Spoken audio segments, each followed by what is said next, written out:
Councilmember Kerr. Present. Councilmember Parman. Councilmember Sullivan. Councilmember Liska. Present. Mayor Reich. President. There are 4 members present. Thank you.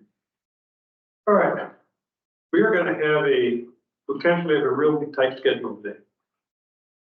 As we go through these. So bear with me as I try to steer us from a time standpoint.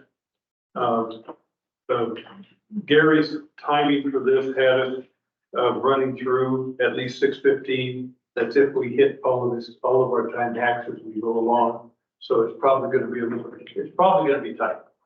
And when we put this schedule, the agenda together 2 weeks ago, I think we recognized it was going to be tight. So the first item is digital accessibility. With that, I'll turn it over to the town manager and our attorney, Mr. Gary. Welcome. You're on mute.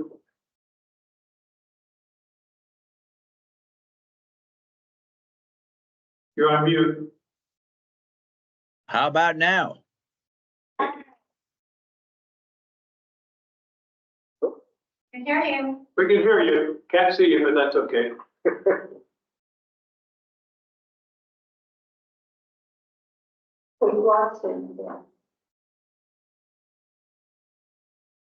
Are you there, Gary?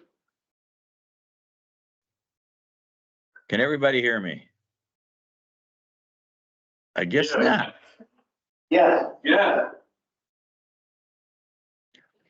I have a suggestion, if you can hear me. Mr. Mayor, why don't you just go directly to the author of the various memos that we have today and try not to go through me as much as you can. All right, will do. With that, Jennifer? Okay. Well, this is really an informational item for you. It's about the new digital accessibility laws in the state of Colorado. And by new, it's really 2021 that those laws were took effect or adopted, I should say. And they are scheduled to take effect in July 1 of 2024. And what the law is essentially that public entities need to have their information and communication technology up to a certain standard that's an accessibility standard, so that they're accessible by people with disabilities. And that if they're not, then that means that it's discrimination, and anybody can sue then a public entity or a discrimination claim. What gets me worried and other lawyers worried in the state is that when you have a claim that's a statutory claim with a statutory fine, in this case $3,500, which is not very much money, but then you have attorney's fees attached to it. And what that tends to do is create a group of attorneys who are targeting public entities and trolling websites for compliance so that they can make an easy buck by filing claims. So that's why this is important. What, can I ask a question? When you say accessibility, digital and the technology, are you talking about the user interface as a constituent or someone in the public would see it? Or are you talking about the interface on something as a town employee would use? It applies to both. It applies to external and internal. Wouldn't the internal have already been covered by the ADA? It would have, it absolutely would have. And we argued with, last year, we argued with the General Assembly that internal content and internal applications should be excluded because you already have the ADA. And the ADA is much superior because it allows for an interactive process. And then the employee gets whatever tool or accommodation that they need and works best for that employee. And you made that argument again with the OIT, Office of Information Technology. And they didn't buy it. So it does apply externally and internally. I would say in terms of a risk assessment, the external piece is higher risk area and something that,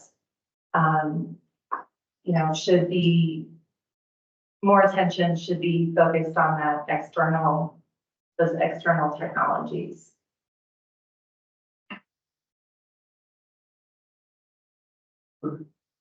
So following the question.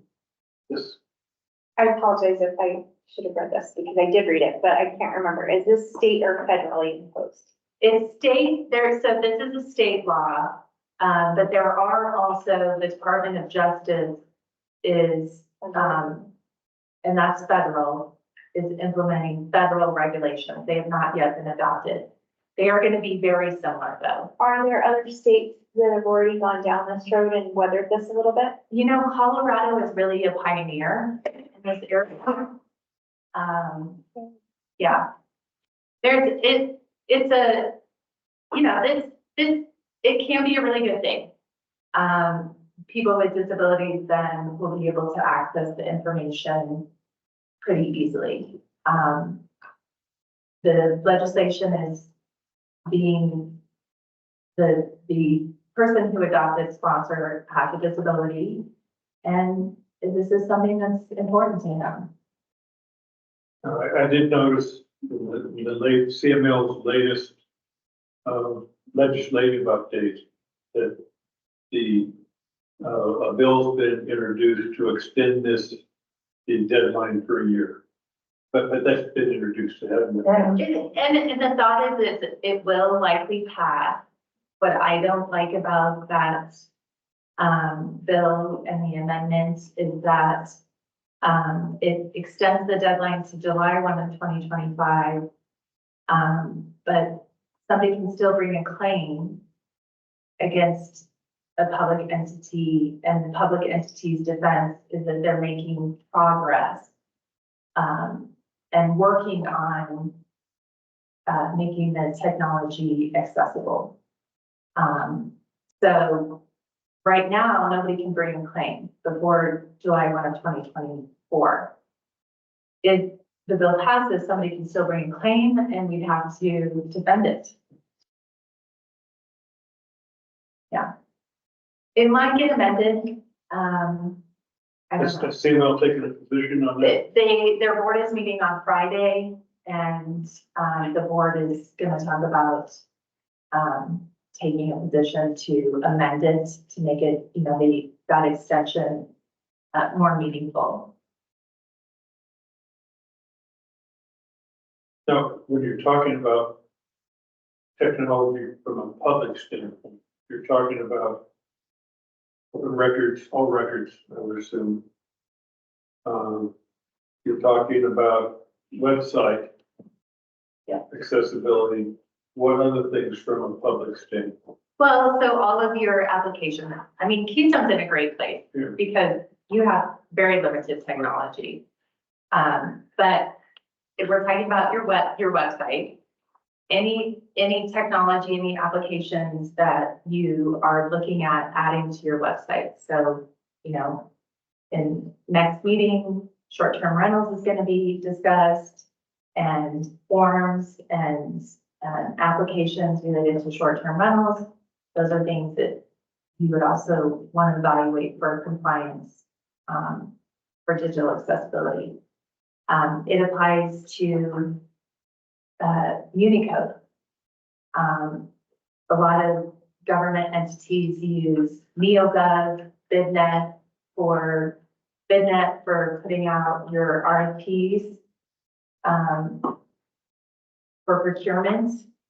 NeoGov is what public entities use for job applications.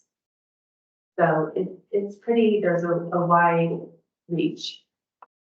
Does it apply to public meetings that we're zooming Yep. or like closed caption or Yes. what's contingent upon us in relation to Zoom meetings and providing whatever ADA So accommodation? as I understand it, there's, captioning on on the meetings, is that right? We have the capacity for folks to turn on captioning if they join the Teams meeting. So it does apply to those things, but, the captioning is there.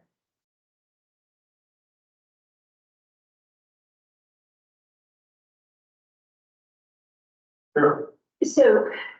So if I'm joining in the meeting, I have that, I can control that, right? If I join after the meeting, if I'm looking 2 weeks later, then I'm not turning on closed caption. So to that end, if we were to hang the videos on YouTube, are we still responsible for that? Yes. So- And as I understand it on YouTube, you can, if you watch it at a later date, you can turn on the captioning. Oh. Yeah. Okay, so either way. I appreciate the fact that you said that we don't need to make a decision. We don't need to give any guidance to staff. And yet you have identified the fact that should that amendment not pass, we have a deadline right in front of us. Right. So I appreciate you bringing it to our attention, especially as we make tax decisions. But at what point do we need to do anything differently or purchase something that would have? Well, so right now, I think in terms of, as far as I put out, possible town of Keystone approach.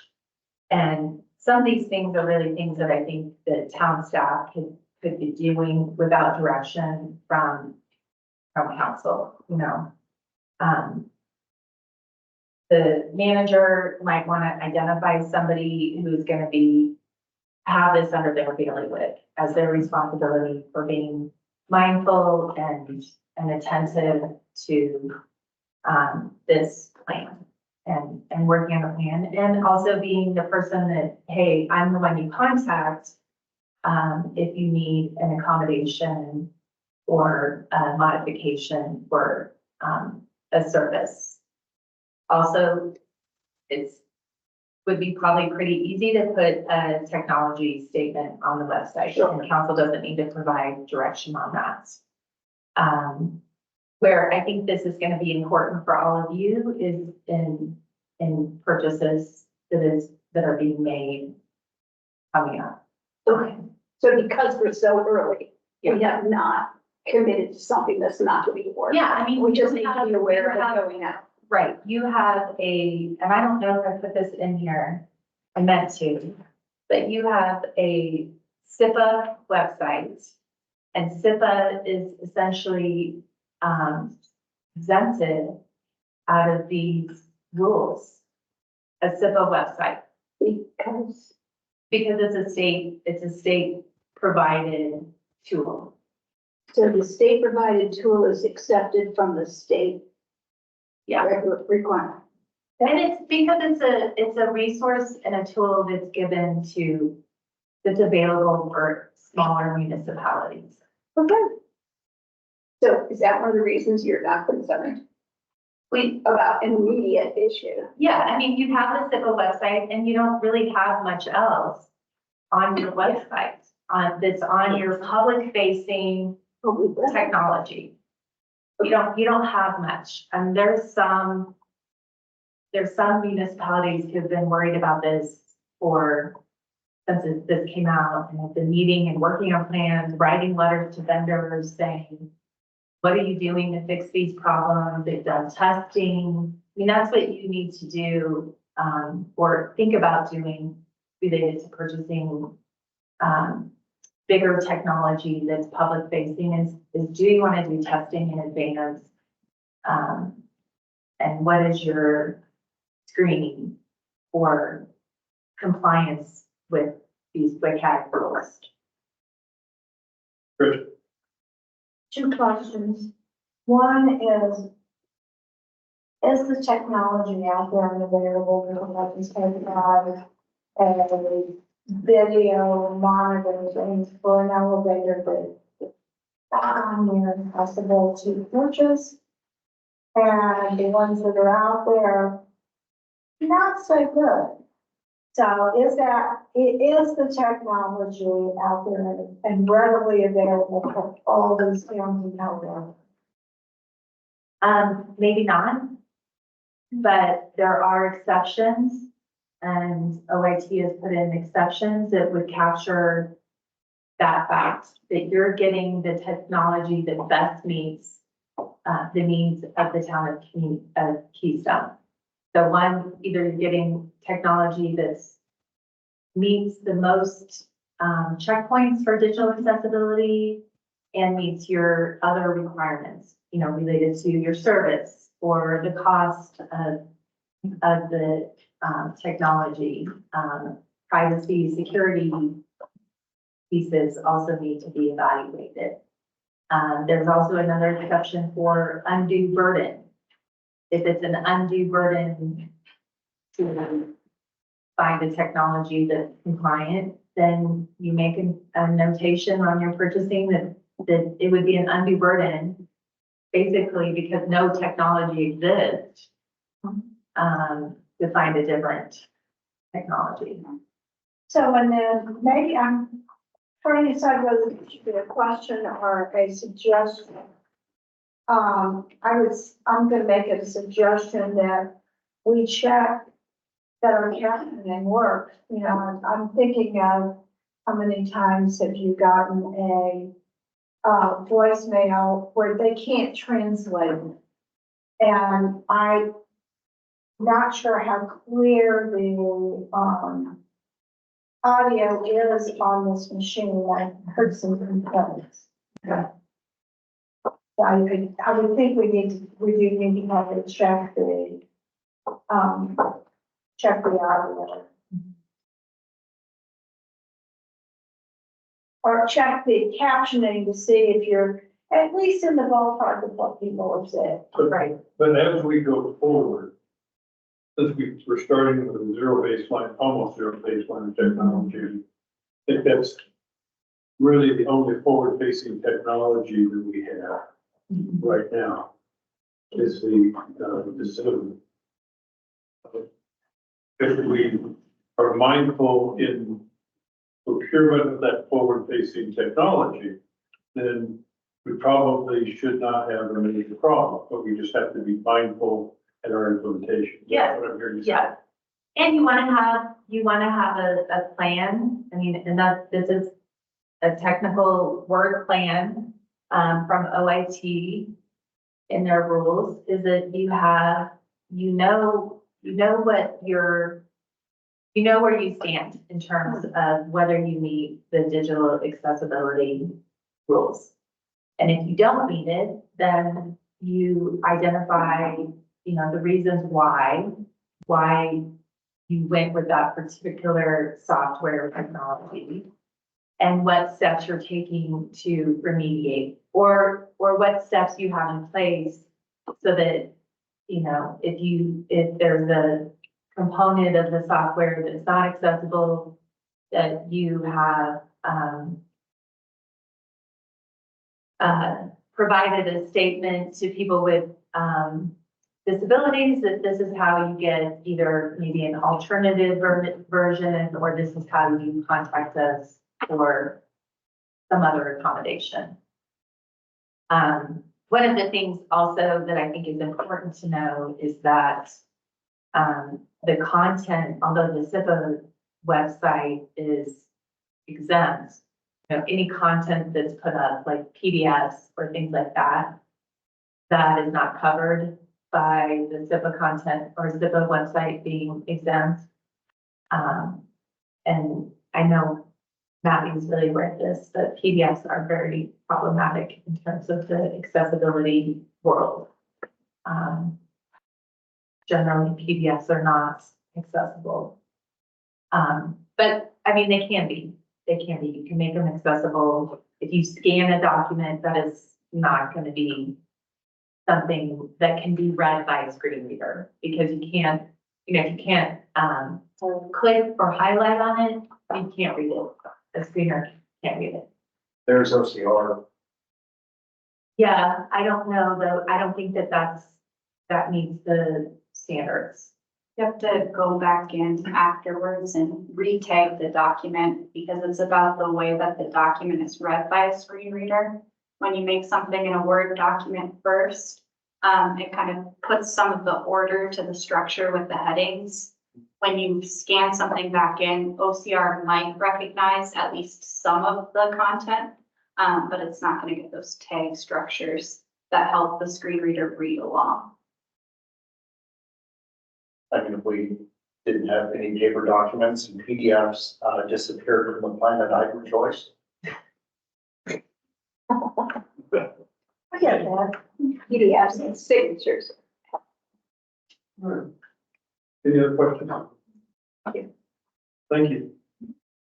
I'm assuming we'll be revisiting this from time to time. Yes.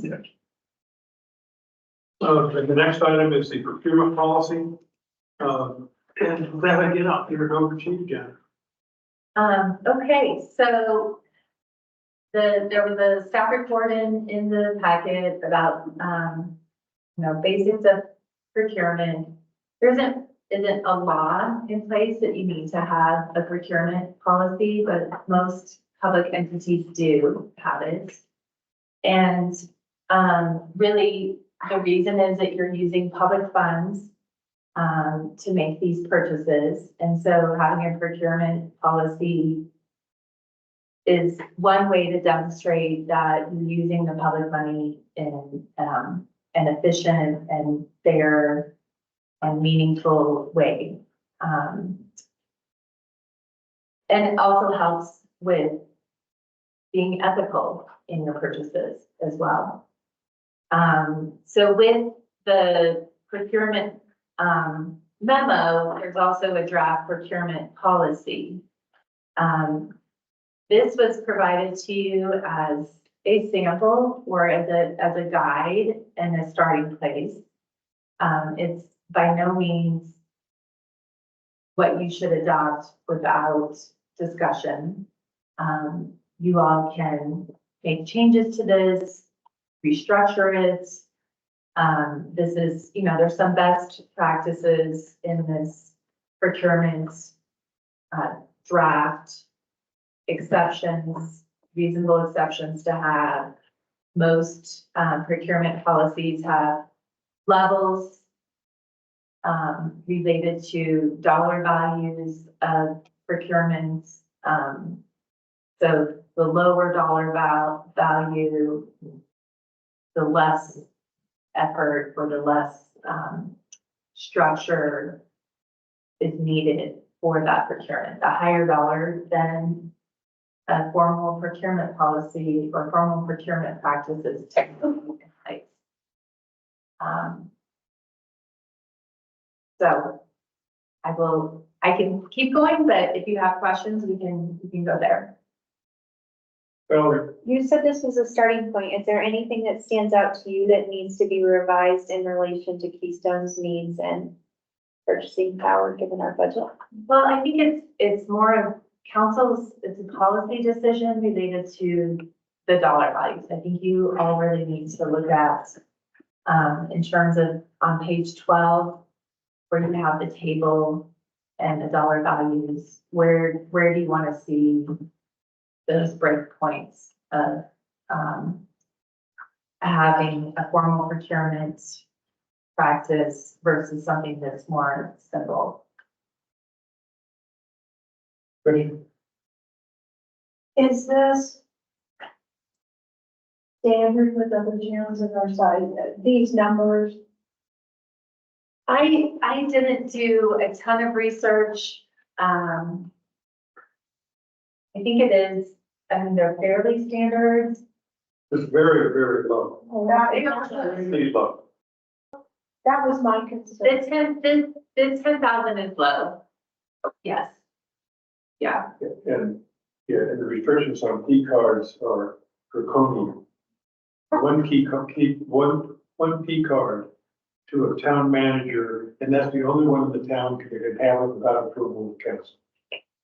That's, I can't imagine trying to, being a town manager and trying to operate in that environment. Yeah. Any other thoughts? Ditto, ditto, ditto. Very, very restrictive. I think we're hiring people we trust. We might consider that first level, whether it's 1,000 or higher, to be, we might ask the town manager recommendation about giving that to a department head. Secondly, I'm not sure why the town manager is asking for a review by the town finance director, which is essentially a contractor. Or the town manager is the finance director. Right, so he's reviewing himself or saying, oh, is it in the budget? And that's already identified in here. And then I think you all saw the note from Rick Kerr about how it will really tie our hands if we have to go through the bid process at such a low point. I mean, we live up here. Things are expensive. I can't get external work done in my house for less than $1,000. So there's everything would require so many steps. I don't know if it's appropriate to ask our interim town manager for feedback or our future town manager or Lindsay, but I would want to go forward with that a little more down to earth. Then they're done that, recommendations about the numbers, the structure, I appreciate. Sure. I concur asking both of our town managers. Yeah. and Gary did review this, but that doesn't mean he doesn't have other suggestions.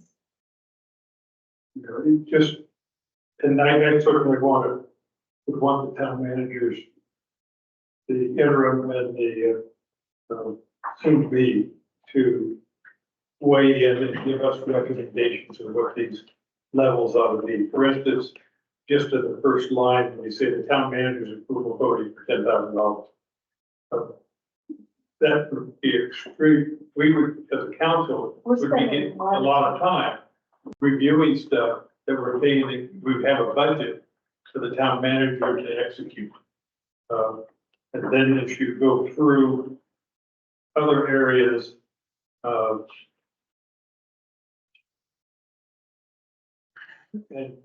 to start a formal procurement at $10,000, it's just, I can't imagine, I've lived on both sides of this, in the government side and also on the industry side. And I can't imagine having to do a formal procurement for $10,000. I mean, first of all, you're probably not gonna get bids. Because it costs money for those offers to bid, and they're just gonna look at it and say, it's not worth my time. Because their margins aren't that high on the stuff that they're proposing. You know, when you look at what Frisco has and what Silverthorne has, those levels are starting at $50,000 to $100,000 versus 10. So that's, I wanted to say, I guess the reason I'm speaking is since we're going to have Gary and John take a look at it and give us recommendations. Just to let you know, I'm very sympathetic to higher values from a personal standpoint. And we need to have something that's workable and achievable. Same thing on PCARs. If you need to look at who you want to have actually purchase. I can't imagine having the town manager have to make every PCAR purchase and buy every piece of supply for us on a day-to-day basis. So I think your suggestion, I think Valerie, that was a great suggestion. So can we give direction to staff to take a look and give us recommendations? And even non-staff. And even, I think we're getting recommendations about which things need other approvals or yeah, additional, the whole area, and the numbers. the numbers, as well as the type of thing processes you need to go through for various levels in here. And, you know, we've seen a sample of what other towns have in the area and have a sense for that, but for us, what makes sense? And we are a little different than a Silverthorne or a Briscoe, since we are going to have 6 employees. So going down too low in the organization probably doesn't make sense, but at the right levels, give us a workable starting point. Is that acceptable to council? Sounds good. Can I also, respond to the, question or the comment about existing work that has been done related to identifying vendors and service providers? You could exempt those purchases from this policy because that work has already started. So, you know, one way to do that would be to hold off on adopting a procurement policy until those pieces are in place. Or exempting them out. I mean, you'll approve this by a resolution. It's your call. So just wanted to make that offer. I feel like if we have numbers that are more appropriate to our environment here, we might be good to go. Who's to say that we would wait till these certain purchases were made and then a year later we change our mind on what we want, the direction we want to go with that. Even I see one of the exemptions for professional services, ironically, that's among the more expensive contracts we would look at, and yet that's exempted from all this, so. It's typical. It's very typical. I'm not saying it's not. Yeah. It just catches my eye about the role of exemption. Seems In fact, probably our biggest expenditure absolutely. in the next year is going to be on a comprehensive plan and a strategic master plan, and roads and bridges plans, those sort of things. Those are all professional services, and it's. Well, and that doesn't mean you can't have an RFP. Most towns do have RFPs for a comprehensive plan. Right. But I tend to agree with Carol that it would make sense to go forward and put something in place that we believe is workable and livable. And then, because I don't see that much that we have ongoing that would be impacted by it. And we could always, at that point, choose the sole source. Because that's always an option. If that was an exception. Richard? I think it's important for us to have a procurement plan. I think it's important for us to have it sooner rather than later. But I absolutely agree that this is, we'll spend more time, more staff time than is necessary. And I fight this with my HOA board every year. No, everything that costs $1,000 does not have to be done through the rates. So, you know, it's really important that I think for transparency and for we do, but I don't think we're there yet. And I think it'll be very helpful to have input from Gary and John as we go forward.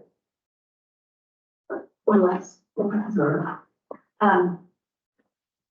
I see that there are going to be times we're going to want to look at a sole source, but perhaps we write into that. And if it's here, I missed it, I apologize.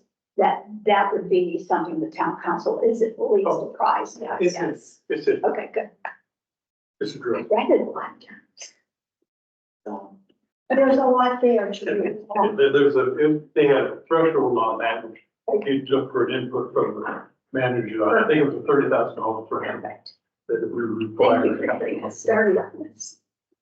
So this is good that we've got it started, and it's something we certainly do. Any other comments?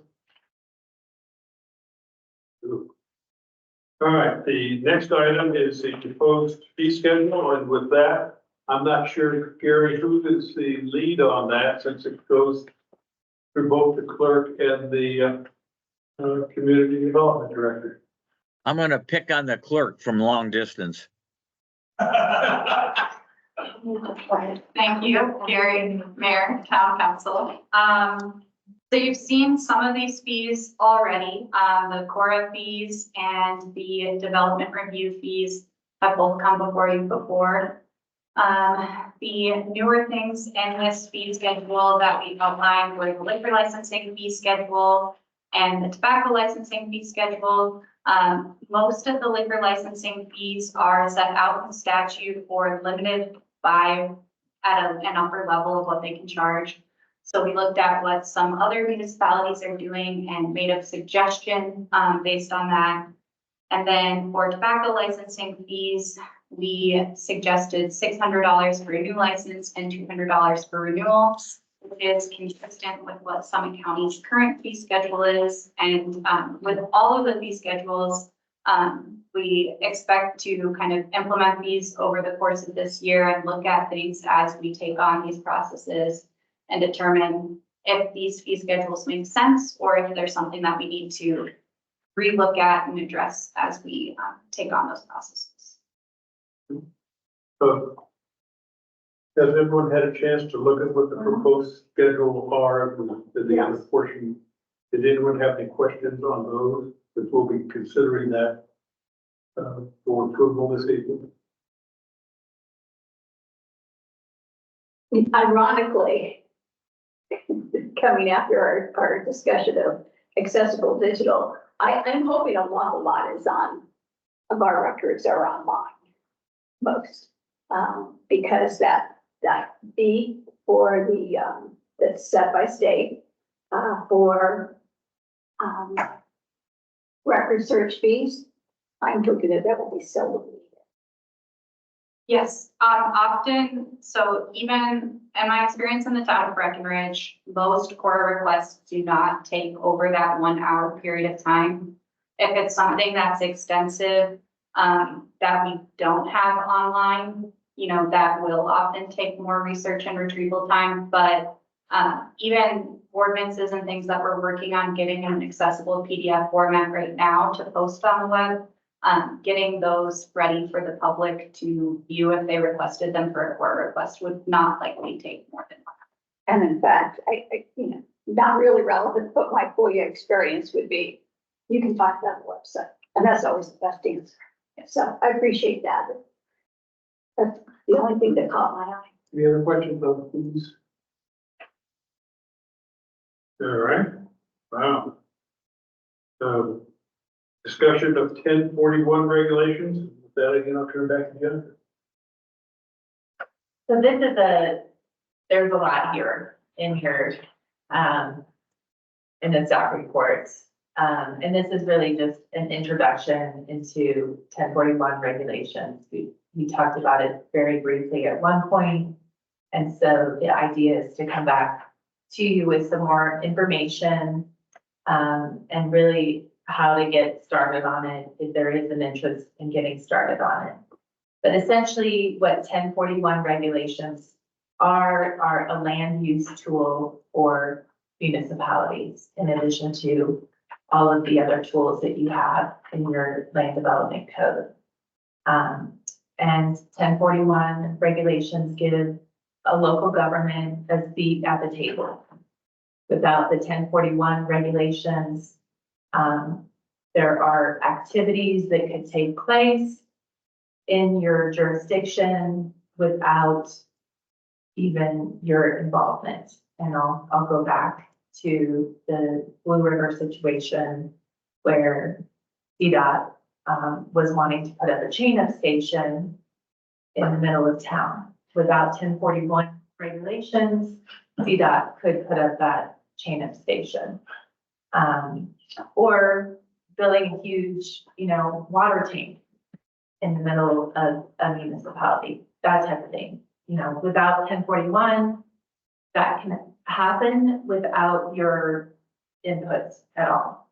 So what 1041 regulations essentially do is require whoever is doing that project, to come to the town for a permit. It's another process in their, steps towards, developing that project. So VDOT would have to go to Blue River for that permit to be able to build the tune-up station, construct it. So the initial part of, going through the 1041 regulations are identifying, which areas of state interest you would like to regulate and which activities of state interest you would also like to regulate. And so those are that would be in your regulations, when you adopt it. Page 22 that sets forth, the different areas of state interest and also the activities of state interest that you could regulate on. Some of them might make sense in Keystone and some of them make no sense in Keystone, so you wouldn't include them. One question. And you mentioned the water tank example. In Keystone, none of the water tanks are in town limits because they're all the Forest Service. Connections to the water tanks are all through town limits. So if we had a 1040, could we, via the 1041 process, exercise some control with the water district on placement of the infrastructure to support that like all the piping? Yeah. If we had a 1041 in place for that. Yes.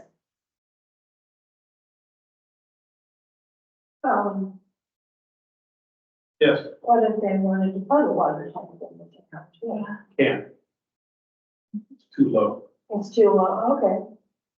I like the Blue River example, but I also noticed when they made that resolution, it was an emergency resolution, because they saw it coming, so, it was already in front of them. Yeah. I noted that Silverthorne, did a proactive 1041 for some anticipated pipelines, which still haven't happened. Yeah. But as soon as they thought about the possibility, and Summit County was one of the first after the, Colorado passed the law. And you probably have experience working that. They have, 1041 designation for land developed in White River National Forest. So anything that happens in a national, US Forest Service land, they've already, preempted the idea that you could just do what you want. I thought that was very powerful. Could we put a restriction of a perimeter around the town that would require them to become dust? I'm sorry, national forest land? Like on national forest land? Mhm. That's something, maybe that would be an area that has a significant impact on historical, natural, or archaeological importance. I think that's how it can be designated. I want to do a little bit more research into that. There's a case study on Colorado website that points to Summit County's actions, and that they've updated this many times since 1974. So I think we can probably learn a few things from that. And I'm hoping that our guidance to staff will be to look into what those are. Is that did you see that on the DOLA website? No, Okay. I'll send it to you. Okay. I just found this action, sorry. So if I may, just briefly comment. I have worked on several 1041 projects. I think the town would be well served by adopting some.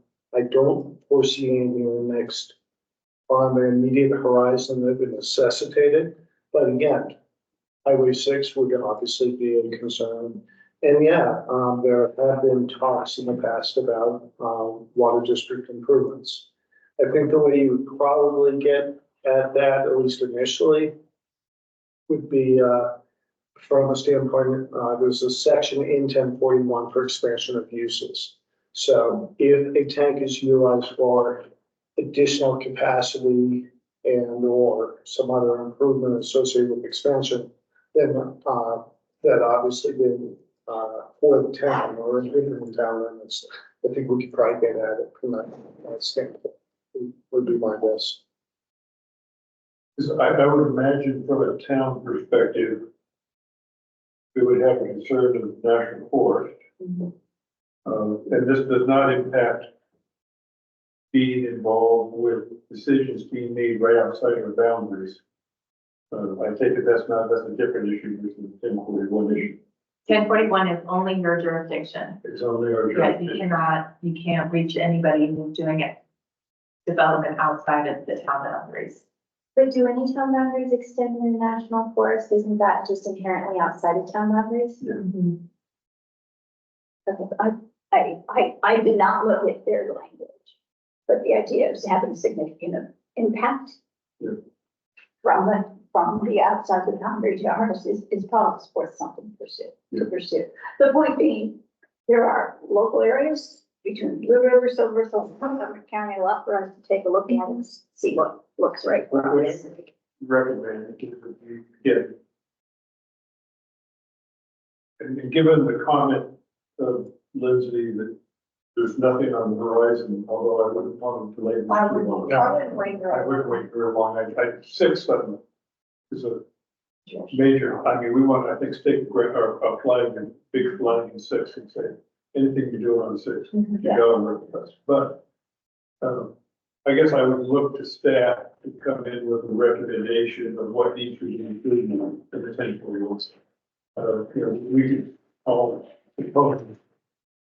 there was a, May I ask a question about wetlands and whether or not this isn't an extra area where we could add additional protections for our wetlands, given some of the federal and state laws that have kind of been up in the air? And the number of wetlands that we have in Keystone, is this somewhere where we would be able to make some further regulations about wetlands and regulations? I mean, maybe it would fit under, that same bullet. That's areas of containing or having significant impact on historical, natural, or archaeological. Or the previous one, natural hazard areas, including floodplain. but Yeah. from a wetland standpoint, we're predominantly concerned about development. And in that case, you're not talking about another government agency, you're talking about a private Yeah. developer coming in. Wouldn't that be better handled on the zoning side? And it is in the land development code. It is in the land use and development code.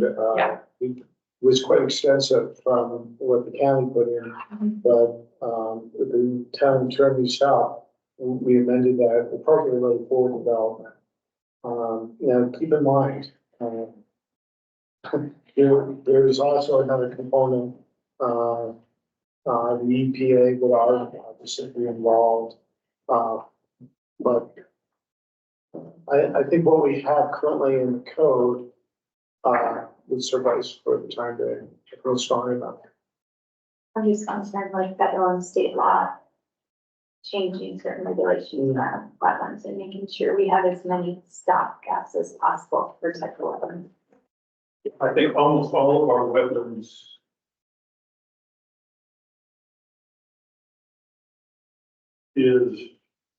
most of our wetlands, is, maybe not almost all, most of our wetlands is all in open space areas, which, and the open, that gives us a tremendous amount of Control. impact there. Now, if we don't own the open space, again, we need to put, if we want to put additional controls on that. I'm thinking of county-owned open space in Keystone. Again, that's probably not a 1041 issue, there's probably another ordinance type issue. I'm thinking, the other is, a bunch of issues associated with wetlands. Not only do we have, I mean, with open space, not only do we have wetlands issue, but we also have fire mitigation issue in the town as well associated with it. And that's a huge concern. And that's a huge concern. So again, it's probably not, am I right that it's not really a 1041 issue, but it is probably something that we keep on our radar. Yeah, and what I'm also thinking of is that it might be, criteria for approval are those pieces, that it's not the wetlands or, you know, if we're regulating, is a wetland area that just, impacts wetlands would be criteria for approval.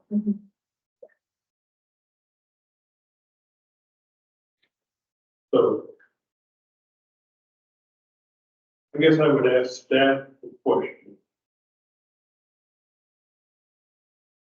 From a timing standpoint to address 1041, when would be the right time for us to address it, given everything else that's going on?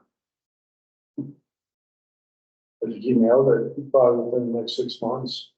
I would like to get all the pieces for the foundation in place and then add to the foundation, 1041 being one of the big ticket items, The foundation, regulation. Okay. Ordinances. would this be part of the master plan? There'll be, yes, but this is going to be your first real lesson in land use. Master plans are not regulatory in nature. They're advisory documents. So if you want a law or something to enforce, something to find, it needs to be codified or adopted. So the master plan Master should plan. be able to identify. And supports the notion of the intent of what you want to happen or not want to happen.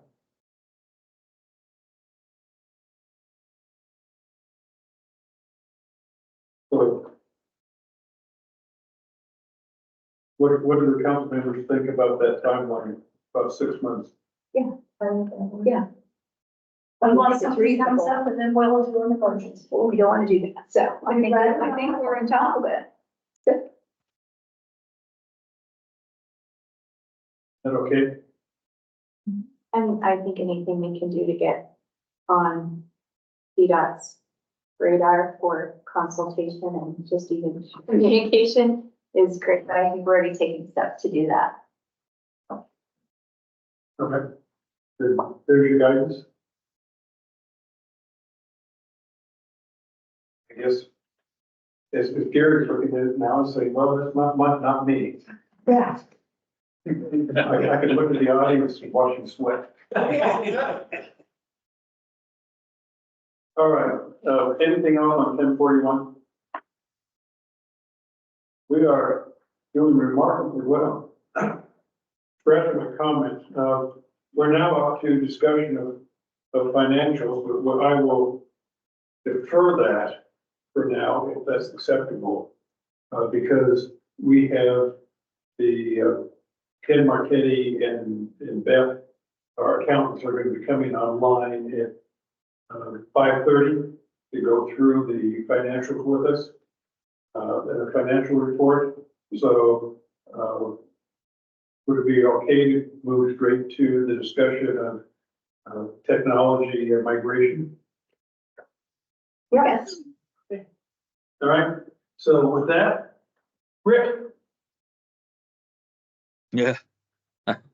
So.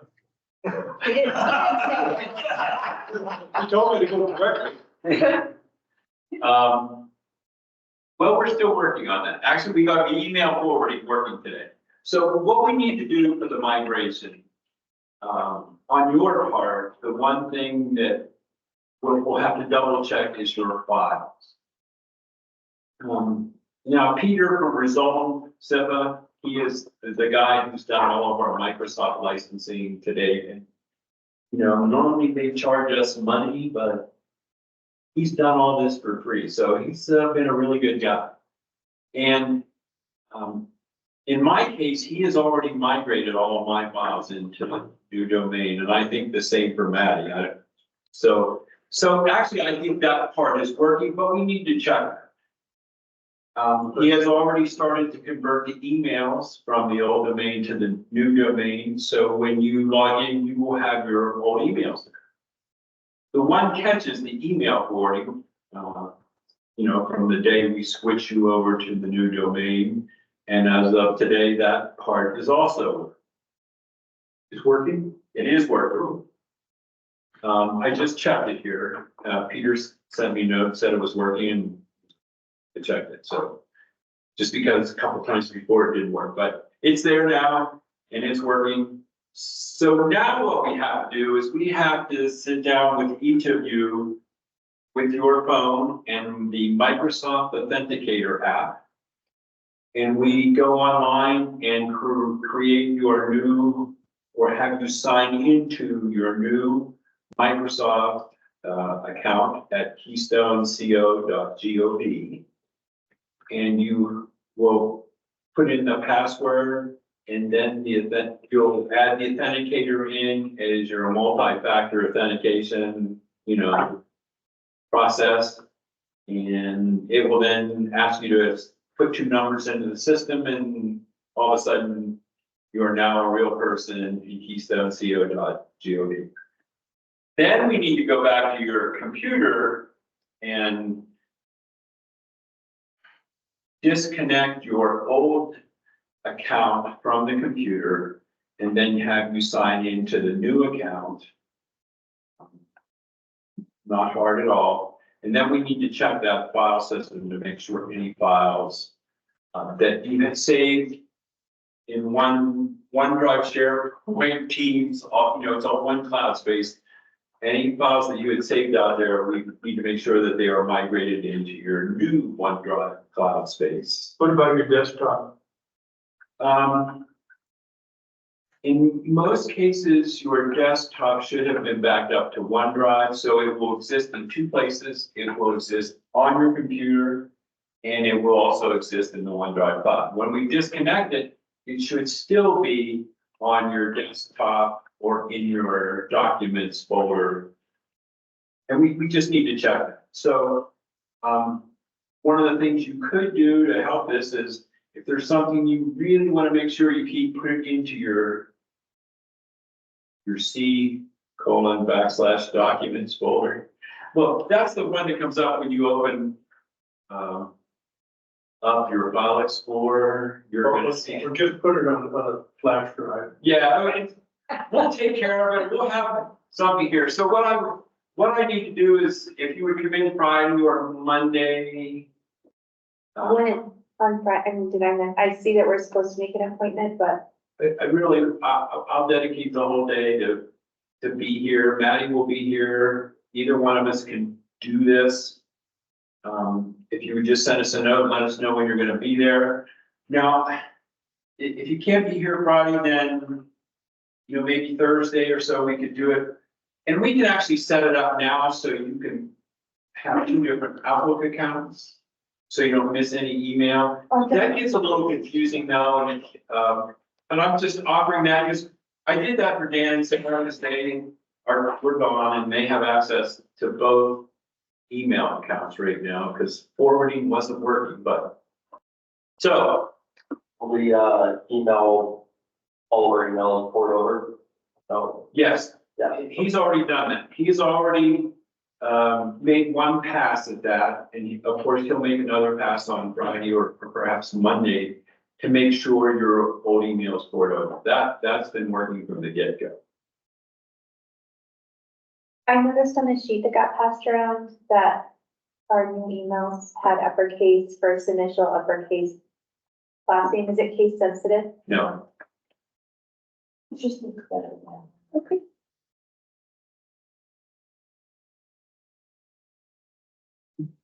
The other question, so it's asking to the council to make an appointment to come on in Friday or Monday and go through the process. But how long do you think it's gonna take? I would say a half hour. And we can do it before then, it's just you'll be in the new system. You know, you lose access to the old cloud, but I don't think that's significant. After this meeting, we have 3 weeks and. No, but if we come in Friday, then we'll have immediately be in the new system. Yes. Things going, so. Yes. I would rather not give us options to, an opportunity to screw it up. You think we might do that, huh? I know. Right, tell us it was painless. Capable of doing that. Oh, she's not on us. I can take care of council member another time and. As early as possible Friday. Okay, Is 9 o'clock too early after a drop off at the bus? no, So I'm happy at 8. okay, I'll be here at 8. On Friday, I'll be here at 8:30. we can go earlier if you want. No big deal. Okay, I sleep. I don't. Particularly given Thursday night's agenda. Oh, right. Let's go. All right. Anything else on technology migration right now? All right. Since we still have some time, let's go ahead and go into discussion of manager and council issues. Gary, did you have anything you wanted to bring up here? Yeah, and congratulations, you guys are flying. I put a cheat sheet together for Ken, suggesting the timeframes that I thought it would take you to get through various topics, and boy, was I wrong. Good work. First of all, what was that? Let me jump in. So just a couple quick things. The town cleanup day stuff. We discussed at a meeting or two ago. The ski resort, Keystone Ski Resort, has organized a town or a resort cleanup day, or whatever they wanted to call it then. We reached out to see if we could partner up with them this year to make it a bigger, broader event, and got a nice letter back from Chris Sorensen. But it was more of an indication he was happy to work with us. And I was thinking more the other way around. We were going to work with them. But I'm just looking. I know it's more towards the end of May. Ken, do you happen to recall the day of the? 1 June. I'm sorry. Say it again. June 1st. It is June 1st. Oh, June 3rd. Okay, good. Well then, good. We have some time to work on that, and as long as everybody still wants to do it, I don't think it's going to take a lot. Just getting the word out to folks and trying to get folks motivated to show up, pick up some bags, and assign areas for folks to go out and take care of the trash. Gary, I recommend you go back to Chris and say we'd really like to support you in this first year and going forward with it, and let him do the organizing. I mean, I'm looking at your staff here. Are they rolling their eyes? It's not a big deal to you, because there'll be a new town manager who hasn't caught on this. And there Yeah. are probably some costs you're not thinking of. I worked the Dillon one last year. They gave us gloves as well as the,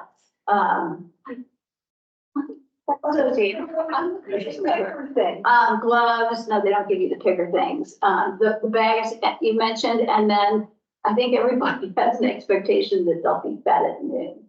So I don't know if that's what Chris is thinking of, but Well, that's what we just have. put them on the table. Chris, I need those pickles in. And Keystone has the picker things. They loan them out when you decide to do a cleanup. yeah, so, that's why having Keystone perhaps take the lead, since they also have the manpower to support starting this. And I think our idea was predominantly, the meal afterwards, that we would go in and support that, and then get some credit for that. Yeah. Support the community. And All bring this the stuff, yeah. community together. So, That's what we can do. Yeah, really bring it Yes. And so that expands what Chris had in mind versus saying, great, I don't have to do it anymore. Yes, it does. Well, and, you know, it's also important to assign people to various areas. Yeah. You know, And a lot of, the predominant amount of trash comes from the resort. I can speak to that being an area across from the resort, and they've already done a phenomenal job. It's different than any other year past of sending out resort workers to clean up even into our neighborhood, because usually the trash, they don't have enough trash cans in the parking lot, and our neighborhood gets trashed. And so they've already made some considerable efforts this year to clean up, trash. And we're entering the windy time where Yeah. everything ends up. I know that complicates your life after you finish your golfing this week. I'm jealous. I'll follow up with Chris when I get back. It sounds good. I had other matters. Been a lot of things going on the last 2 weeks since our last meeting, but most of those are really for later this evening for the discussion then. I do have a question for Valerie. How did things go at the Housing Authority meeting yesterday? They didn't, there are no real new developments. They didn't go into executive session to discuss some of the legal and financial implications of allowing Keystone to join. I'm disappointed that they're not having more public discussions about some of the concerns about allowing Keystone to join, and it almost feels like they're hiding an executive session. It would be nice to have more transparency on that conversation. I did ask them if they were going to come back in to the regular session or reconvene after the executive session, and they were a little wishy-washy about it. So I don't know if any decisions were made after the executive session, and I'm eager to know where they're leaning and when and if they're considering letting us join. There were no, it's weird to walk into a meeting where they still don't acknowledge me in the meeting. So it's still a very strange meeting to attend. Okay. I'll follow up with the Corey Burr and then perhaps with Shannon Haynes if necessary. Perfect. Yeah, and I'll do that tomorrow or maybe even later today. In that light, for everyone's information, the financial report that was published with the last agenda showed the February sales tax dollars that were earned in Keystone all going to Summit County. Yeah. And were deposited in Summit County accounts. So it is. They're reluctant to give up funds. One of the most revealing conversations yesterday centered around AMI and how that has jumped 10%. But the county was quick to point out that their salaries have dropped 2% this year. So the writing's on the wall about them being reluctant to give up any piece of the pie. Maybe average salary, but not salary for county employees. Because I think there was a significant salary increase this year for salary employees. I don't know, that was just, Jason made a comment about 2% decrease in their salaries, so. Anyway, we're all shooting in the dark until we get something real. Right, anything else, Gary? No. Gretchen and I attended the CDOT meeting this morning. Why don't you give a summary, Gretchen? well, they did kind of an overview of almost everything they're doing with some focus on Summit County. We're not on the radar for anything major. They've got a lot going on, looking at counties a lot. And some areas where they've got some extra funds. At the end, we were called on, and Ken, you know, do you have anything that, A-Basin complimented them on managing Highway 6, and that was like a award. But, you know, Ken did mention that we would be showing a lot of interest in the safety, particularly pedestrian safety on Highway 6. So, it's basically a 6-month overview. And they did talk about how much asphalt they pour and how many miles of roads they work with. And we're talking northwest Colorado here, not just Yeah. Southern County, so. I mean, it was about 45 minutes. And it was worth attending, but they're far more interested in the interchanges I mean, with good reason, you know, to 70. 203, 205 are the major projects, 203 near term, 205 a little bit further out for major changes. And then a major study and traffic study going on with the 6-9 confluence That's right. between Dillon and so of the major stuff that CDOT's spending money on besides maintenance, that's thing too. So a lot of culvert work coming down off the tunnel on 70. Is going to be going on, some of it major, some of it minor. But this was, I've attended a number of these over the years. And this was probably the highest level presentation with the least discussion specifically in Summit County that I've seen. You've attended a lot of these too, Rich. No, this is the first one I attended, so, they did give a lot of information, and then Tamara did point out that they need to start thinking about 195, which is copper. The interchange from 95. Yeah. Apparently, there's some growing problems there.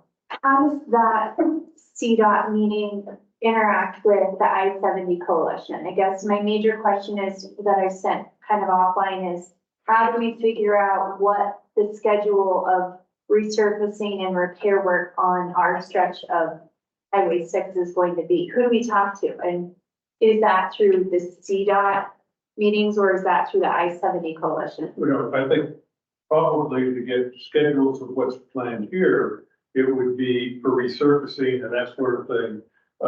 It would be directly with CDOT. I-70 coalition is more of a lobbying group to put focus in on the state legislature and the Capitol. But there are no projects on the books for resurfacing anywhere on 6 between here and the pass. Ever? Right now, there's nothing on the books. Is there a plan that indicates based on the age of the asphalt on the road when that might be necessary, even if it's not on their formal docket? I made that exact inquiry and I didn't really get an answer, but what Ken said is exactly correct. There is no budgeting or money scheduled for maintenance of Highway 6. I got the impression, and it may be incorrect, that it is sort of something significant would have to happen in order for them to schedule an overlay or a return curriculum. Yeah, I was equally as surprised because how do you formulate a budget for the future? But And you know how you plan for that is based on asphalt age and usage. but I've talked to 3 local, relatively high up engineers with CDOT, and the document, to the best of my knowledge, does not exist. Well, I'm good. I was just gonna make the comment that it's, interesting that the only asphalt we seem to see is based on the complaints, if you can call that actual data out there today. I mean, and they're like, well, we're just gonna skip all these other holes in this one. And to hear that they're talking about coppers interchange when the problem is 99.9% the parking back up to the resort and not the interchange itself. It's kind of funny when we've got some. Well, that was Mara, who is allegedly our council person or commissioner. And I get Well, and I guess, I don't know if this is a conversation for this public forum, but how do we get on that radar? Because I felt the same dismissal or non-existence in the I-70 coalition meeting, because it is about lobbying, but that really impacts our funding, the acknowledgement of our needs for funding, and how do we start approaching this process of getting acknowledged and getting on the radar? To get improvements in our corridor, we're gonna need a traffic study. We're gonna need to lay out, based on that traffic study, what the issues are, and have to come up with some sort of proposals to plans to how you could mitigate that.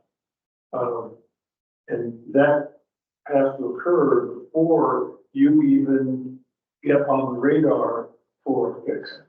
And that's why the traffic study that the commissioners promised us 5 years ago and didn't deliver on was so important. Well, and I mean, I noticed in the documents you sent out, it seemed to omit traffic counts for Loveland Pass, which is a significant part of the I-70 corridor. I saw it for the tunnel, I saw it for Bill Pass, I saw it for all these other areas. Why isn't that being done? All of those were I-70. But a significant, that hazmat traffic gets diverted off of I-70, so why aren't there counts for the amount of trucks that are being diverted off of I-70? Only have a counter down at 7 foot. But that wasn't It included, wasn't included in the report. no, But- which was your but- telling. But the regional, CDOT regional, was located in Glenwood Springs, not, in our area. They got moved, a year or so ago. Their focus is 90% plus I-70. Everything else is secondary. If there's a major problem, we'll deal with it. And I think it's a funding issue. It clearly is a funding issue, and that's why we're facing so many doors getting slammed in our face. But I mean, I think we have very compelling arguments, given the fact that we assume the traffic from I-70 because it can't go through the tunnel. What we're gonna have to do as we get some capability is to start making that case and start developing, coming up with, and again, that's for a public works director. We're gonna get a public works director hired. Because it needs to be done by someone. Government agencies deal well, staff to staff.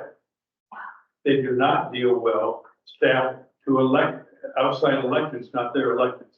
I don't know what your experience is, John, but, it's been very clear that staff prefers to deal with staff. They really don't want to talk to someone else's elected people. I have to agree with you on that. And so we just have to recognize we're a legislative body, we're not an implementation body. The implementation body is staff. So what do you see, what do you see the process and timeline developing? You talked about the 6-month window for. It's gonna be in the next year and a half. Okay. It's not, this isn't, and I don't think we're gonna get major improvements on 6 for 10 years or more. Yeah. It's just timing. Carol? So you mentioned that it was a financial issue. It is indeed. It's also a planning issue. It's a state planning. but- Yes, so I wanted to bring attention to the fact, I'm not gonna give you my whole report, I'll send that by email, but last week I went to got a long name, Intermountain, actually the Intermountain Regional Planning Commission. Yeah. So that is, part of CDOT's Region 3. Yeah. It is the swath of, I think, 5 counties from here all the way to Utah. And the purpose of that is to,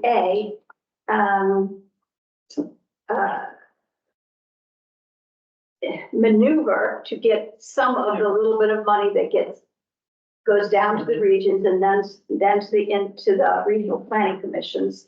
And also to get the endorsement of the commission when we are looking for grant money for traffic design, for design studies, for example. So this is a planning tool that we can use. And it's just been split into two pieces, I believe. It has not yet. So, Should be shortly. yeah, one of the things I wanted to give you an anticipation sometime after May.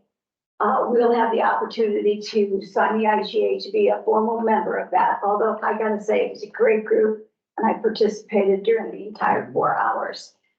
Summit County was well represented. There was a county staffer and there was a staffer from Silverthorne, Frisco, and what am I missing? Breck, of course. Tamara Pogue is this commission's rep to the state level authority. Most of the people there were engineers and public works director from the municipalities, but there was a large number of Northwest COG people and CDOT people. In fact, all six people to my left were all from CDOT, so I made a lot of contacts. And I think this should be part of our plan for going forward, but they said we had a CDOT briefing as well, which was completely different than the one that you two sat in on today, for example. And it was about money and getting access to money. It's a 10-year planning that they're on. They actually have a 20-year wish list that they're always revising. And it is absolutely true from the discussion that's going on that I-70 sucks an enormous amount of the CDOT money, even going through these regional plans, because it's the elephant in the room. I said I wasn't going to say everything. Oh, so the IGA, we can sign that. There's no financial obligation involved in that. But they're holding on to that till May before they're going to send it out for signatures by all the municipalities, because they're waiting on the decision from the state, whether they're going to accept the recommendation to split this particular regional planning commission. There are pros and cons. Among them, if we split it, that means that the state money, that's the construction money that's specified for these organizations to consider, will be less. So we shall see how that works out. However, right now, the folks in eastern Colorado are sucking a great deal. Well, if you look at the projects that are on the books, they're heavily focused on eastern Colorado. I agree, that's true. But CDOT does split evenly certain kinds of construction money, so you do have some access to it. So more to follow, but I hope that will be a group. And to your point about, I think I got a minute here, the fact that this was the best briefing you've seen. I had this. No. Almost thorough. High level. No. Oh, high level. It's extremely high level, Okay. probably the worst from some. I'm sorry. Well, my observation was that it seems like this is at a turning point with CDOT, with the kinds of investment they're making. I think that this is my impression. It's not, I didn't check it out, but my impression was there's been some feedback. Oh, I know that there was a study that was required by House Bill last year that suggested that they weren't getting the grassroots feedback that they need. So it could be a good time to be starting this process. In more direct answer to Tom's question, for us to get improvements done in this quarter, we're gonna have to come up with grant funding and we're gonna have to pay for most of it ourselves. We're not gonna get CDOT funding for it. For instance, Anything we pay for puts us in a position to ask for matching. and ask for matching funds and things. But CDOT is not gonna have money to throw into Keystone. It's gonna have to come out of our capital improvement budget. Because those decisions have already been made. Yeah, we're looking at 10 years. Well, they're already struggling to fund the ones that they've approved. Yeah. Aaron and I sat in, we had actually a very detailed briefing on the I-70 projects and all the concentrations on Vail Pass. Yeah. Yeah, we had the briefing on why they don't have the money. Well, those are the two biggies. Those are two big choke points. And Vail Pass is designated a historical whatever, and I think that we should consider getting a historical designation for Loveland Pass, because that might put us ahead when asking for certain funds, given that that's the original route through the mountains that everybody's all concerned about. Yeah. If I, Yeah. anyway, is the committee you were on, Yeah, not the I-70 coalition, that Councilman Curl's on, that's where funding. Yeah. Plan decisions are made. Yeah. We'll have 1/7 of one vote in Summit County as well. It's important we coordinate with the other towns that, of course, our priorities are with the other counties. And another way to get funding is for you, the electives, to be really loud and demanding to the other electives. When Bertha Pass fell apart last year, the electeds forced the CDOT commissioners to come up and drive over the pass to a meeting. And they found emergency funding to fix the road. well, it was ironic that we've been begging to get our potholes fixed Yeah. through Keystone. They did it the day, 2 days, in the 2 days leading up to every special official in the state descending on this room to meet for the I-70 coalition. It was amazing that they rolled out the red carpet of asphalt patching for that meeting.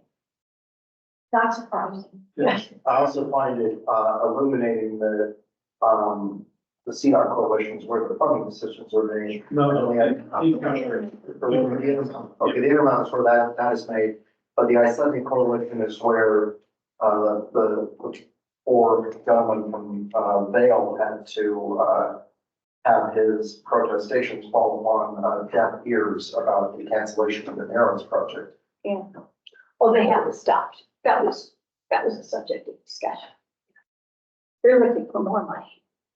Yeah, bottom line, there's a lot of organizations Yes. that play.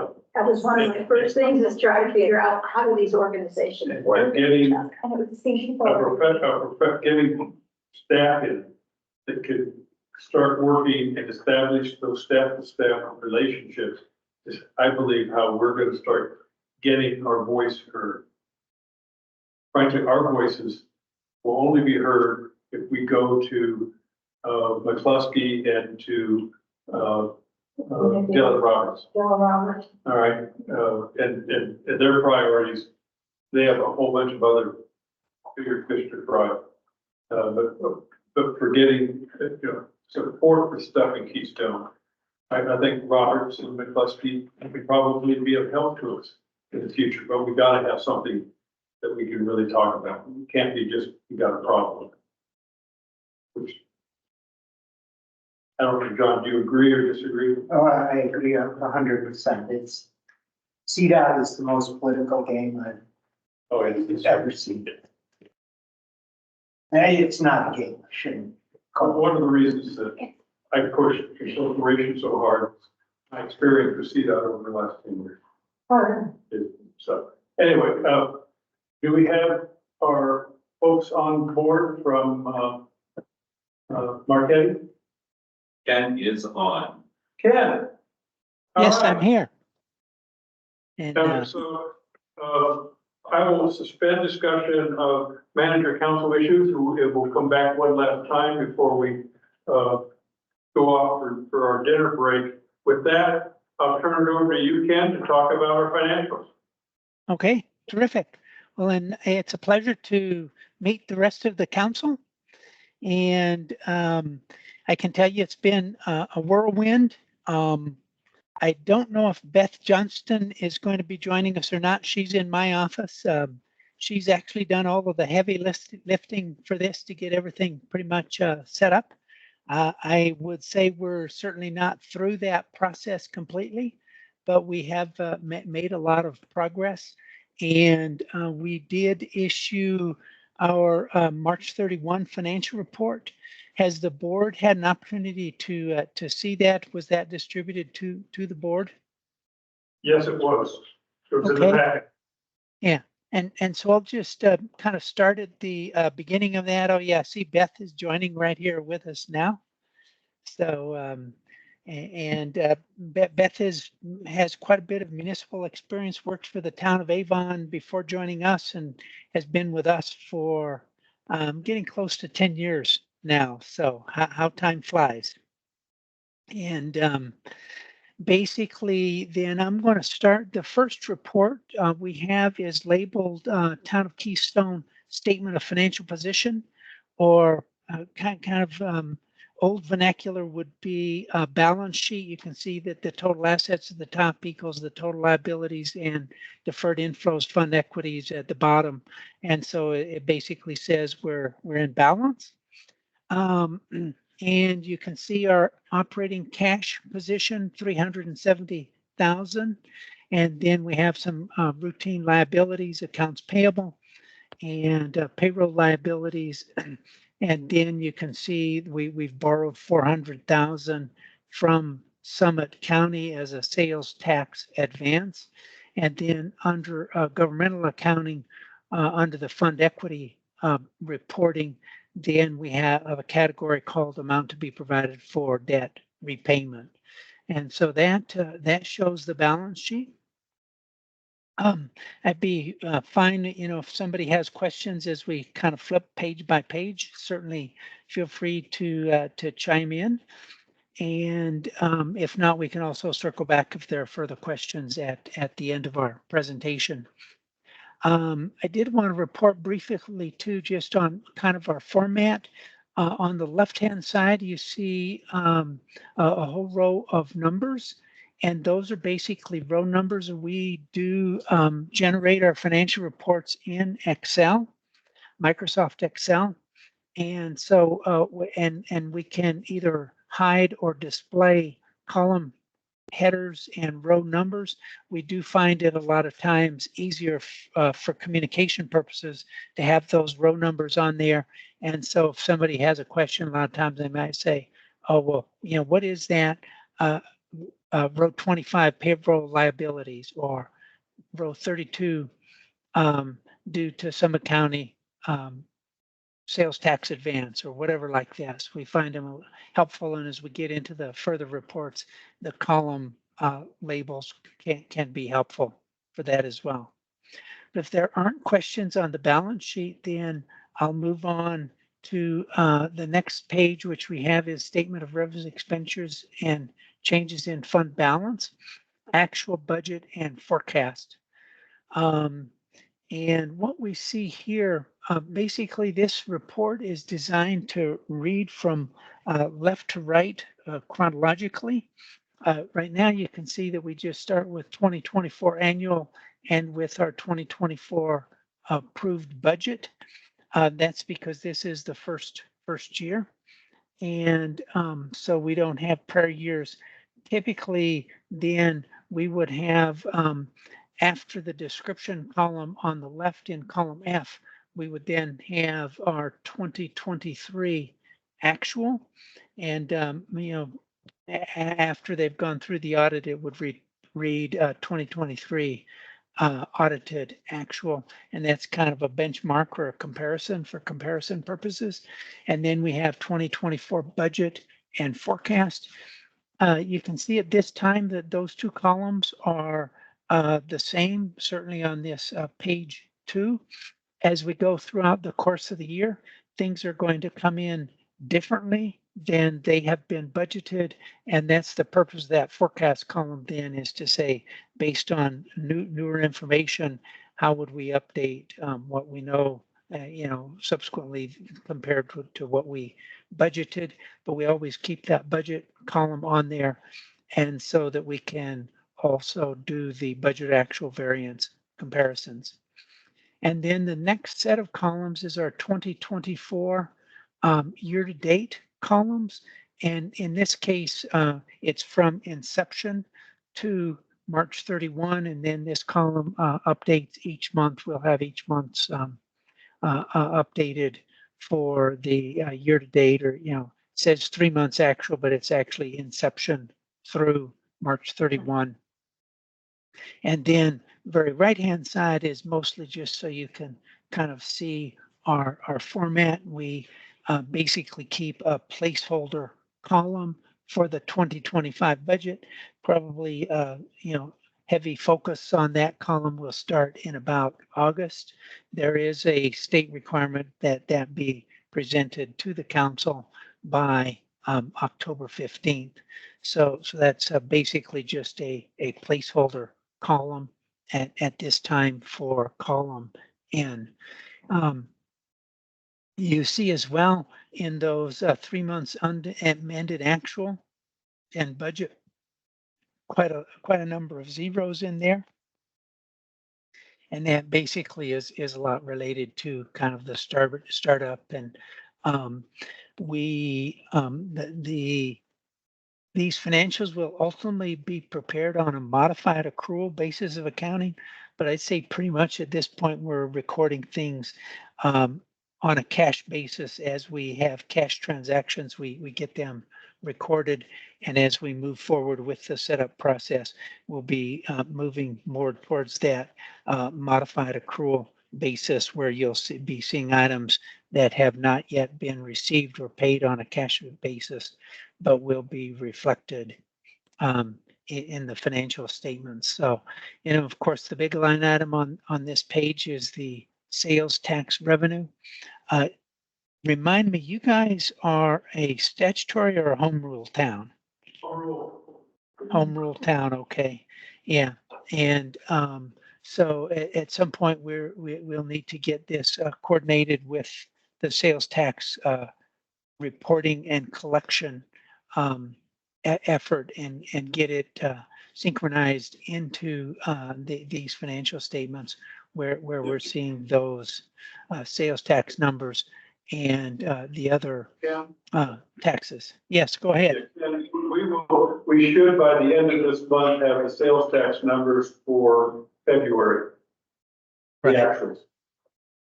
Yeah, and basically we do see the time lag on those, and most of our districts we just wait until we have those numbers and then we record them based off of the the numbers that have received. In some cases, we have boards that would prefer to see us estimate those and accrue them, and then adjust the accrual to actual as we get more information. But that's certainly a line item that is forthcoming on the sales tax side, and all of the other taxes as well in that top section. Then, that top 2/3 or 3/4 of this page shows the revenue, and then we One comment before the council, all of the other revenue items were just because we didn't know what the timing was gonna be. We just projected them to November. So we will see some revenue starting to come in earlier than that, but that was just a budget way as we started this year. Does that include the grant from DOLA? Or, I'm looking at grants and this is clearly. That's where the grant, That's where it will go. that's where it goes. And then how did they project the municipal court fines for 2025 at nearly $50,000? That was based on estimates for Blue River and Dillon, based on their actuals. Okay. Think about it, it doesn't take many tickets to get to that amount. Oh, we don't know. And that is for 2025. There's no projection for 2024. Yeah. All right, Ken, I'm sorry. Oh yeah, no problem. I think it's easier just to address items as we move through, so interruptions are welcome. And then after total revenue on row 49, we move into expenditures starting in row 51. And basically what we see here in the budget and forecast column is the benefits basically by, I'm going to call it by department. Although the way we've been breaking that out, you can see when you get over to column K and the actuals where we're breaking it out into the specific benefits, like the 401A plan is essentially a substitute Social Security plan. 457 is a retirement plan, health insurance, workers' comp, and so forth. And so we're still kind of figuring out the best way to present this. I know in our case we like to be able to see the benefits on a little bit more of a granular basis. And so we'll be continuing to work on getting an appropriate level of presentation for this. And of course, any kind of feedback and input is welcome on those. You can see, looking at that row 68, total employee benefits and taxes, that we have incurred 11,390 through March 31 against a budget allocation of 15,578. So we are overall, looks like great big favorable variances on 53, 54, and 55, and then a whole lot of negative variances, but they're basically a classification as we get those matched up. And it is saying that so far we're operating under budget on those expense line items.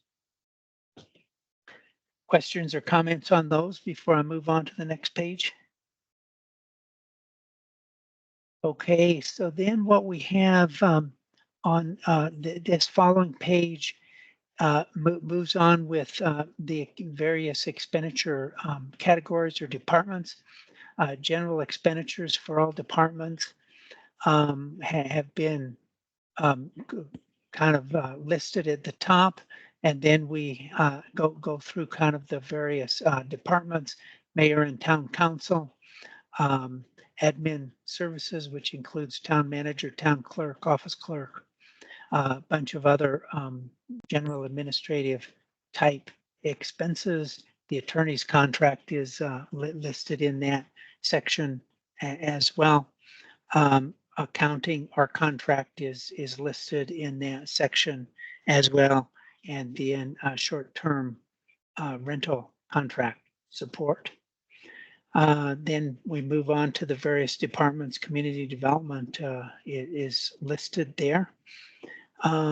And I'd say, a lot of the ways that we use these reports, we have tried to take, and I think actually Mayor Riley had done a lot of this work before us, and then we basically just plagiarized his work, but had tried to allocate those expenses to the months that we expect them to occur in.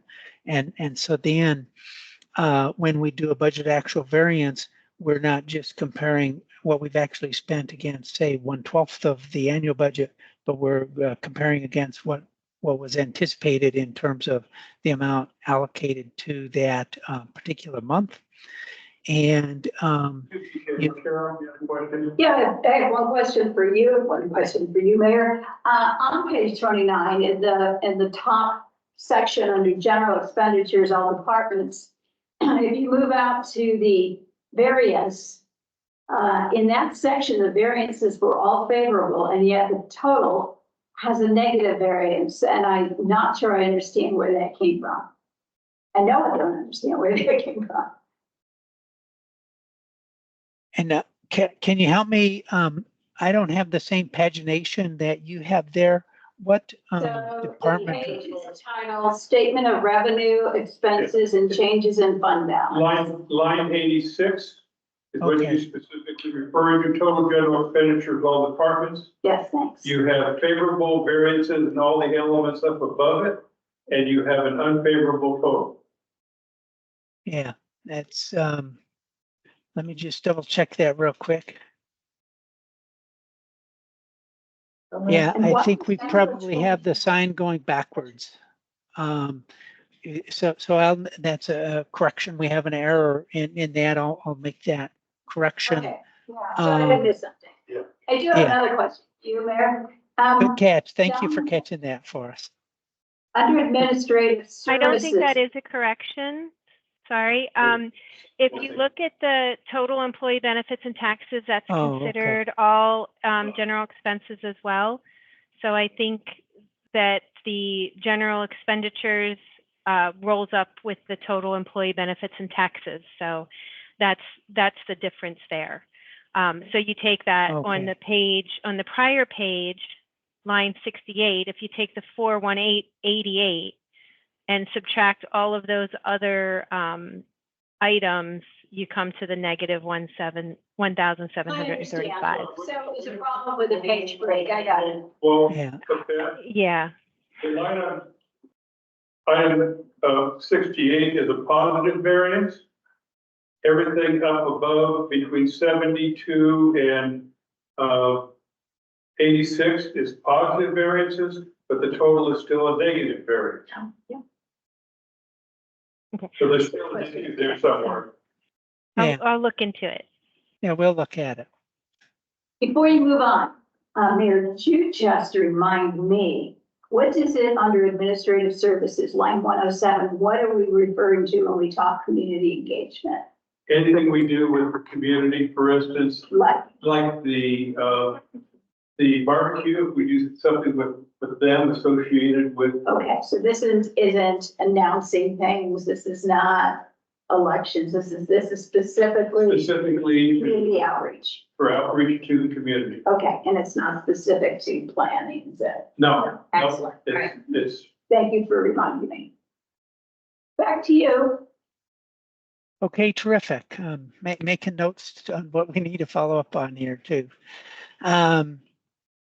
So basically then, I think that covers, down on what I have labeled on mine is page 3 or through row 135, and then moving on to starting in row 138, public works. Nothing in any of those actuals recorded yet, until we get down to total operating expenditures, operating surplus, deficit. And then under this other sources and uses, we see the big item there is row 193, Summit County Advanced Sales Tax. And row 190 is a transfer to the capital improvement projects section. So not much on this particular page, but if there are questions before we move on to the next one. And not hearing any of the capital improvements. And we've listed this at the top. You can see restricted funds, capital improvements. The revenue here is just a contribution from the general fund. The way we are recording this at this time is saying that the general fund will make that contribution as the funds are needed. So we see the expenditures that have been recorded here. I think we're planning to kind of reclassify some of these. This was kind of our initial classification as we were getting set up, but to try and get them into more kind of functional classification. I think most of these expenditures have been for computers, and instead of classifying it by department, we anticipate the next report you'll be seeing something like computer purchases or something to that effect. And then we don't have any costs recorded yet in the workforce housing fund or in the conservation trust fund. Sure. So I understand, and this was our plan, that the town council capital funds would be the 9,100 number under 3 months.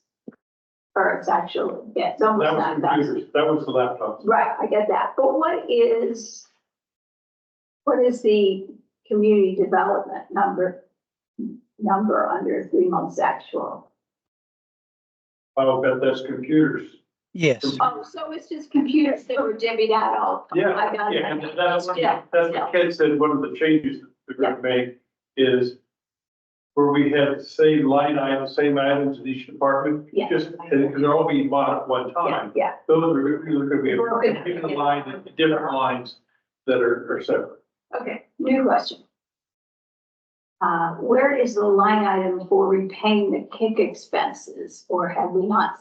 And that's buried in administration, and that would be broken out separately again when it comes out, the next time. Okay, so that'll be under capital projects. Capital projects and under administration. And we haven't started that yet? No. Making, when do you think that'll happen? I know you want it done this year. We'd like it done in the next couple of months. Yeah. What Kick is waiting for is to have the, to see what our sales tax receipts are. To give, then give the town an invoice for the amount of those expenses. But if sales tax receipts numbers are low, then to give that, give an invoice that we know won't be paid for several months, all we're doing is capturing more expenses that would then be billed to the town. So we're holding off on, Kerry's held off on sending that invoice over, because of that. Very appreciated. Thank you. Ken? Okay, I think that was the primary items that we wanted to report on, and basically to say we feel like we're making a lot of progress. We feel like we still have a ways to go. So, but and certainly all feedback is welcome, and we're looking forward to working with the town and excited about the things you're doing there and the opportunity to be a part of that. Richard? How often will we see these? Monthly, okay. She had the questions, how often would we see them? And my answer was monthly. I hope that was correct. Yes, we're planning to do these monthly. We think it'd be important for the board to be reviewing that, seeing this, reviewing it, monitoring on a monthly basis. Carol? Especially during our first year. That's great. I am intrigued at your comment. This is good. We're going to get better. What's the delta? Where do you see some improvements? Where do you anticipate those? Yeah, I think most of what we need to do are figuring out the kind of the accrual part of this, getting the accruals recorded, so that we're, typically accrual basis. You see that information more rapidly than cash basis. A lot of times something happens, i.e. Sales taxes are collected, but we don't actually have the dollars in the bank until later. And so, or maybe it's an expenditure that has been incurred that has not yet been paid. And so I think as we make more progress, that'll help us just have more timely information for the council to be making, basing their decisions on. And then I think some minor revisions in how we are doing the classifications, and then make sure we have all of our formulas functioning properly. Can I better understand? Maybe you said it and I didn't pick up on it. So when this gets all settled down, are these financial statements going to be a cash basis or an accrual basis? They're accrual. Correct. They're modified accrual. Okay. Yeah. Well, and the town, under governmental accounting reports, then those are done basically on almost two separate side-by-side reports within an overall audit report package, one of which is called the government-wide report, and that's on a full accrual basis, but then the other we call the fund-based report. And the fund-based is what most people use to basically manage their budgets. Their budgets are done on fund-based accounting, and fund-based is on the modified accrual basis. And then there's typically a reconciliation between modified accrual and full accrual. But I think what we're planning primarily to focus on is the fund-based statements prepared on a modified accrual basis of accounting. Okay. The big difference differences between modified accrual and full accrual. I'm going to start with debt, although I know you guys don't have any debt, but I think it's easier for people to understand. Under full accrual accounting, I think most people are familiar with when you make a debt payment, and that consists of, say, an interest payment and a principal payment. Then under regular, I'm going to call it commercial non-governmental accounting, debt payments are divided, and the interest portion is considered to be an expense, and the principal portion is considered to be a balance sheet item that you reduce the amount of the loan outstanding on the balance sheet. However, under governmental accounting, because that's an expenditure, you have to budget for the expenditure, even though it's considered principal. And so that goes through the expenditures section of your financial statements. And then on the government-wide, you show the reduction in the outstanding loan balance. And then you show that as a reconciling item of why it's different between the two sets of financial statements. So debt payments is a big area that has differences. The other big area is capital expenditures. And so we see, for example, on this row 211, administration planning to spend $493,000 in capital and project expenditures. We account for that as an expenditure under budgetary accounting purposes because we need to budget to have the funds to be available to pay for it. But then under the full accrual accounting, we're going to say, oh yeah, to the extent those were capital items, they're going to end up on the statement of financial condition as a balance sheet item. So those will be the big items that we'll see differently between the two sets of financials. Mr. Mayor, Yes, once we move off this, and maybe we're done now, I want to make sure we go back to one other thing we're going to report to the council on a monthly basis. So besides this report, there will be, if you go back past the balance sheet, you're scrolling backwards now, you'll see one page of accounts payable, and actually accounts paid in this case. But I want to make sure the council sees that and to let them know you'll see that on a monthly basis, something that Maddie and I are doing right now with Beth. And then you'll see the list of bills essentially that are being paid out.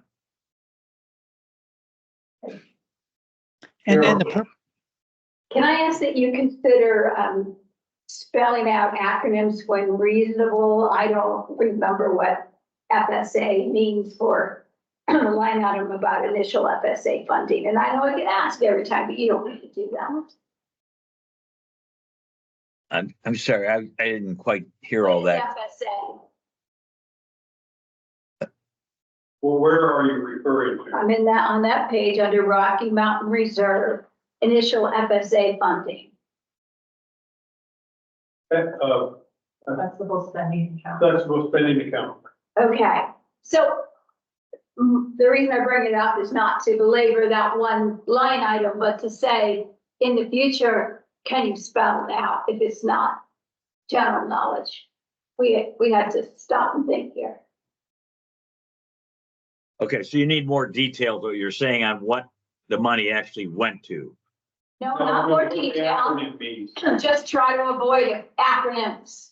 I'll send you a note, Gary. Yeah, they're making it Yeah, easier. by the way, I would say this is the last time I ever try to call into a meeting. I can't hear very well. Sorry, guys. Yeah, I would suggest that maybe an easier way to do it is give you an acronym table. So when you see up here, this is a If they're standard, recurring. this is a financial, this is a standard financial report. So giving you a table may give you the answer. If it's a recurring acronym, yeah, I'm saying this in anticipation of things that may not be recurring. Yeah, almost all of these acronyms on this one are recurring. Yeah. You'll see every month. Then I will remember what FSA is after this. Yeah. Just clear communication, that's it. I would recommend, Gary, that you, if there's acronyms, that you provide us a separate sheet with what those acronyms mean, if it can't be just produced out of the system. Okay, I great. recognize This is a Yep. system, this is a system report. Yeah. Beth? If you'd like, I can prepare, I can include that schedule at the bottom of the accounts payable list. That way it's very handy. Would that work? Sure. Thank you. Yeah. When you think. Okay. Sure, no problem. All right. Any other questions on the financials? Great. Well, I'd like to thank, you, Ken, Beth, for, all the work you've done so far. I think you've made remarkable progress and, for helping to educate us and what all this means as we're going forward. We're gonna need a lot of help. Love education. It's what we love to do. So, Again, thank you. all right. Well, thanks for having us and we'll sign off now. Thank Thank you. you. Bye.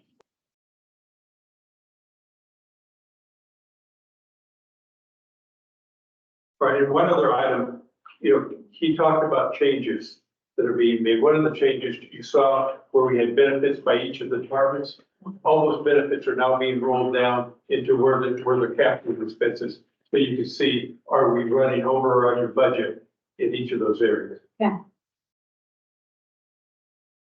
Gary and I have had a number of conversations over the last couple of weeks with Marquetti, but they've done a great job.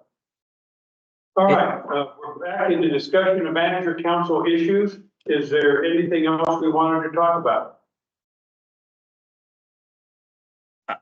Nope, I'm good right now. I see Aaron has his hand up though. Eric? I was just going to say, if we have more discussions, we should talk about food get cold. Are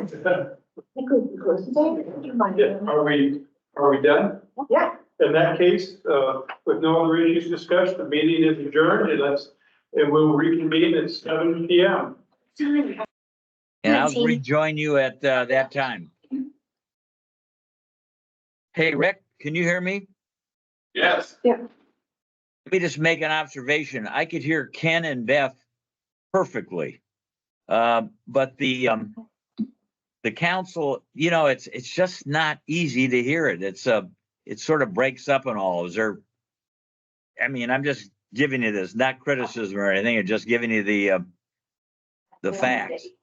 Maybe, I don't know if there's anything else we can do. Well, I'm gonna walk around right now, I'm gonna talk from different locations, and we'll try moving that thing. I'm wondering if it just needs to be centered. You also have a very loud voice too, though. Yeah. Well, you could still test for some audio. Yeah. Testing, testing, testing, testing, testing, testing, boom, testing, testing, testing, testing, testing, testing. I think you were saying testing, right? Buffalo chicken sandwich. All right, I'll rejoin you guys at 7 o'clock. Gary, was there any difference in walking there? Another buffalo chicken. No, Buffalo. Oh, That is oh, well. Mandy. Maddie.